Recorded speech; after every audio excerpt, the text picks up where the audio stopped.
Michael Dueck here, wanting to take you again inside a Working Genius workshop.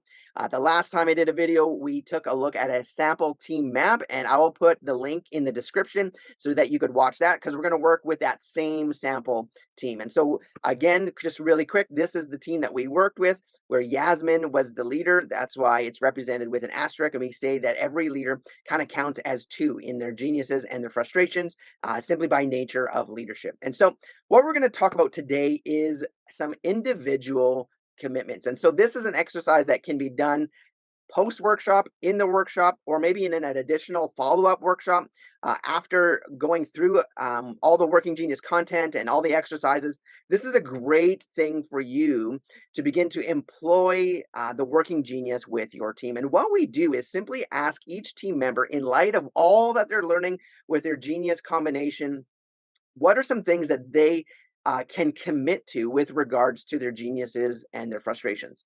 And so, for myself personally, which I'm not on here, my geniuses are wonder and discernment. And so, we call those responsive. Both of those are responsive geniuses, meaning I like to respond to a question or I'm responding to an environment, and I'm not so willing, or my default isn't to impose or give my question to the team. And so, one of the things that I might commit to my team is saying, hey, you know what? I'm going to be more intentional to insert my questions, to insert my thoughts and my feedback, especially when appropriate. And probably not especially, but it's important that I do it when it's most required because we're in those activities.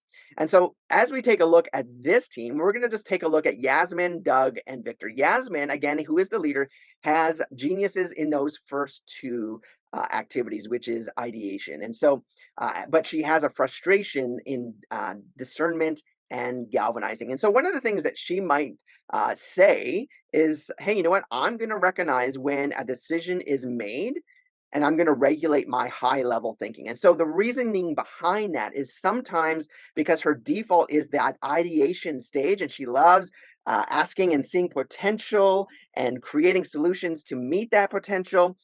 She might want to bring in new ideas, or she might be causing a disruption with her team when they are well past the decision making point. They've already said we're going in this direction, and she might be like, oh, in that meeting she might be like, oh, let's do this, or have we thought about that? Now, thankfully, she has a T&E in her working competency, so it may be not that difficult, but this would be a good conscious and self-aware commitment to make. And next, we're going to take a look at Doug, who has galvanizing enablement as his geniuses and wonder and invention as his frustrations. And so, one of the things that he might say is, you know what, I'm going to moderate my enthusiasm and support so I don't move too fast, because GE is really that rallying point where you're getting people organized and you're getting people excited, and there's enthusiasm, and then there's that enablement, which is that immediate response. And so they may want to actually miss the WI, which, again, if you'll see that it's his frustration, he doesn't like those brainstorming and ideation kind of meetings or conversations in those stages of work. And so he just has this desire to get things done and get things moving, get people moving, and support people. And so this would be a very helpful and self-aware commitment to making what saying, I'm going to moderate my support so I don't move too fast. Lastly, we're going to look at Victor, who has a galvanizing tenacity. And he has an enablement, invention, frustration. So might say that I'm going to regulate my urgency for completion and practice patience. So you'll notice that once there's that rallying, but if he skips E, which is a frustration, so that's chances are that's going to be his default. He's going to suddenly move from rallying to wanting to see things done.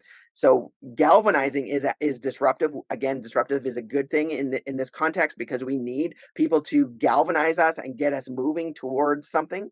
And then tenacity is also disruptive because they help us when we're kind of plateaued or maybe at 80-90% in completion. They help us to say, hey, you know what, guys, we got to stop what we're doing. We're going to make sure that we finish this.